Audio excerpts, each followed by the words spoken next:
వేడి వేడి అన్నంలోకి వేడి వేడి టమాటా రొయ్యలు కర్రీ దగ్గరికి, అసలు ఎక్కడ చుక్క నీళ్ళు లేకుండా దించిన. అండ్ ఇందులో ప్రాన్స్ వేగినాయి కాదు మేడం, మాడినాయి అంటారు. మాడలేదండి, అది జస్ట్ అప్పుడే అడుగు పడుతుంది.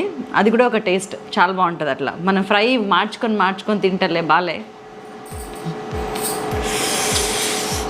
కాలుతున్నాయి, రెండు కాలుతున్నాయి. నాకు ఇట్లా వేడిగా తింటాం ఇష్టం, ఎప్పుడైనా అంతే. పొగలు కక్కుతుంటే తింటాం ఇష్టం.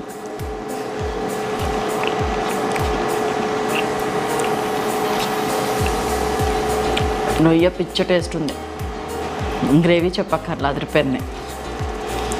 సో నేను సక్సెస్ఫుల్గా ముక్క చెప్పబడకుండా ప్రాన్స్ టమాటా కర్రీని చేసేసాను.